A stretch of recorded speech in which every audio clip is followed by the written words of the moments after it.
कोल्हापूर जिल्ह्यामध्ये IOCL, HPCL आणि BPCLचे जे आपले पेट्रोल पंप आहेत, त्या पेट्रोल पंपवरती कंटिन्युअस पेट्रोलचा सप्लाय जो आहे, आवश्यकतेनुसार सुरू आहे. सर्व पेट्रोल पंपवरती जो काही बफर स्टॉक जो लागतो, तो सुद्धा अवेलेबल आहे. फक्त मागच्या 2 दिवसापासून ज्या काही अफवा पसरत होत्या, त्यामुळे पेट्रोल पंपावरती जास्तीत जास्त गाड्या येणं आणि पॅनिक बाईंग हे प्रमाण वाढलेलं कालच्या नंबरमध्ये आपल्याला दिसलेलं आहे. काल साधारणतः 25 ते 30% एक्स्ट्रा बाईंग टोटली सर्व पेट्रोल पंपावरती पेट्रोलचं असेल, डिझेलचं असेल झालेलं दिसून आलेलं आहे. आणि जेवढा आवश्यक सप्लाय आहे तो तिन्ही कंपन्यांनी प्रत्येक पेट्रोल पंपावरती सप्लाय सुद्धा केलेला आहे. माझं सर्व कोल्हापूरकरांना नम्र आव्हान आहे की पेट्रोल आणि डिझेलचा साठा पूर्ण आपल्या देशभरामध्ये, आपल्या राज्यामधील सर्व जिल्ह्यांमध्ये साठा आहे. जे आवश्यक आहे तसा साठा ही सप्लाय चेन आहे ती सुद्धा कंटिन्युअसली सप्लाय करत आहे. कोणत्याही अफवांवरती विश्वास न ठेवता आपण पॅनिक बाईंग करू नये. आपल्याला आवश्यक आहे तसंच पेट्रोलची डिझेलची खरेदी आपण करावी आणि त्यानुसारच आपण पेट्रोल पंपावरती यावं. विनाकारण आपण अफवांवरती विश्वास ठेवून पेट्रोल पंपावरती गर्दी केल्यामुळे पॅनिक बाईंग वाढते आणि पेट्रोल पंपावरती मॅनेजमेंट करण्यामध्ये पेट्रोल पंप चालकांना सुद्धा अडचणी निर्माण होत आहेत. त्यामुळे परत एकदा सर्वांना नम्र आव्हान आहे, आवश्यकता असेल तरच पेट्रोल भरण्यासाठी पेट्रोल पंपावरती या. एक जबाबदार नागरिक म्हणून जबाबदारीची जाणीव ठेवून आपण प्रशासनाला सहकार्य करा. ही पॅनिक सिच्युएशन झाली ती काही पेट्रोल ते बंद असल्यामुळे झालेली आहे. तर ते नेमकं कशामुळे झालेलं आहे? कारण त्यामुळे लोकांच्या मनात शंका उत्पन्न होते. काही पेट्रोल पंप हे नेहमीप्रमाणे साधारणतः 4 ते 5% पेट्रोल पंप काही ना काही कारणामुळे बंद राहतात. काही पेट्रोल पंप त्यांचं फायनान्शियल कारणामुळे बंद राहतात. काही पेट्रोल पंप त्यांचे जे काही वर्क करायचे असतात त्या अनुषंगाने बंद राहतात किंवा अजूनही इतर कारणं राहतात. पण कुठलाही पेट्रोल पंप जो बंद असेल त्यामध्ये सप्लाय हे कारण नाहीये. आम्ही रेग्युलरली तिन्ही कंपनीच्या एजन्सीची आणि त्यांच्या सप्लायरची रेग्युलरली बैठक घेतो आणि फक्त कोल्हापूरमध्येच नाही तर राज्यातल्या सर्व जिल्ह्यांमध्ये कंटिन्युअस योग्य पद्धतीने सप्लाय सुरू आहे. इतर कोणत्याही जिल्ह्यामध्ये अशा पद्धतीची गर्दी पेट्रोल पंपामध्ये दिसून येत नाही. ती फक्त कोल्हापूरमध्ये जी काल आपल्याला दिसून आली आणि त्याचा परिणाम सेल जो 25 ते 30% वाढला त्यावरती दिसून आला.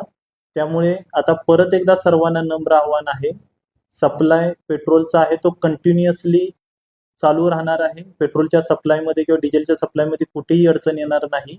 त्यामुळे परवापर्यंत ज्या पद्धतीने आपण पेट्रोल पंपवरती गरजेनुसार येत होतो आणि त्या पद्धतीने आपण पेट्रोलची खरेदी करत होतो आणि आवश्यक एवढीच आपण बाईंग करत होतो. कृपया त्या पद्धतीनेच बाईंग करून एक जबाबदारीचं पालन करून आपण सहकार्य करावं. जेणेकरून सप्लाय तर रेग्युलरली होणारच आहे, परंतु पेट्रोल पंपवरती विनाकारण गर्दी होऊन इतरांनाही अडचणी आपल्याकडून निर्माण होऊ नये. याचं कारण सांगितलं जातं की याच्या आधी क्रेडिटवरती इंधन मिळत होतं, ते कंपन्यांकडून बंद केल्यामुळे जेवढा मालक त्या ठिकाणी पैसे भरेल तेवढेच इंधन मिळते. तर याबद्दल काय नेमकं आहे? कोणतंही कारण किंवा कुठलीही त्यांची सेलिंग किंवा बाईंगची पद्धत असेल तरी सुद्धा जो काही सप्लाय आपल्याला पेट्रोलचा लागतो, उदाहरणार्थ BPCLचे 119 पेट्रोल पंप जिल्ह्यामध्ये ग्रामीण आणि शहरी भागामध्ये सध्या सुरू आहे. त्यांच्या या पेट्रोल पंपावरून 240 किलोलीटर पेट्रोल आणि साधारणतः 290 किलोलीटर डिझेल एवढी विक्री रोज केली जाते.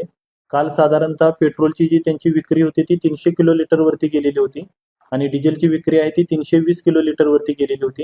हे पॅनिक बाईंगमुळे विक्री किंवा पेट्रोलची खरेदी, पेट्रोल डिझेलची खरेदी वाढलेली होती. सप्लाय आहे तो कंटिन्युअसली जो प्रत्येक पेट्रोल पंपची कॅपॅसिटी आहे तेवढा रेग्युलरली आणि कंटिन्युअसली केला जातोय.